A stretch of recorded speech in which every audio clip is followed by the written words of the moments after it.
মসজিদেও নামাজ হতে পারে, কিন্তু কেউ জানেন না রাস্তায় ভিড় করলে কিন্তু ওনারা যেতে পারবেন না। মেয়েরা যেতে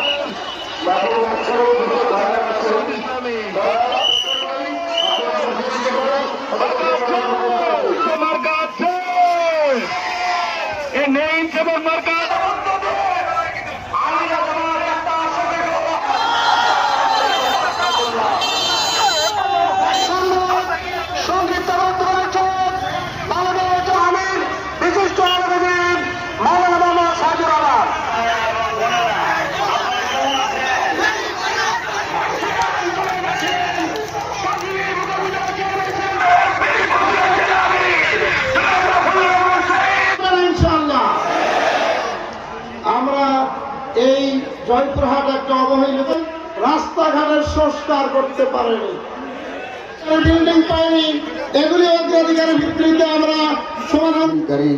ধন্যবাদ। আজকের এই প্রিয় ভাই কৃষক শ্রমিক মজলুম মানুষের নেতা কাজী সাহেবের ফাঁসির রায় হলো, সেই রায়কে রুখে দেওয়ার জন্য সারা দেশে শহীদদের সেদিন দায়িত্ব ছিলেন আমাদের প্রিয় ভাই মোরনা। আপনাদের এই উপজেলার বিশিষ্ট রাজনীতিবিদ আল্লাহ রাব্বুল আলামিন তাকেও প্রতিদান দান করুন, তাকে জাযা দান করুন। আরো ডাক্তারহীন ভাষায় বলতে চাই, হয়নি। আল্লাহ যদি কখনো আমাকে সে তৌফিক প্রদান করে, তাহলে আমি ইনকিলাব জিন্দাবাদ, জাতীয় নাগরিক কমিটি জিন্দাবাদ করেছে, ফাঁসি দিয়েছে, জেলখানায় কষ্ট দিয়েছে, মায়েদের মন অলরেডি তাদের ভয় ভিতরে অথবা একটা মৌলিক মরে যাওয়ার পর মাটি দিলে। দৈনিক আজকের বাংলা .net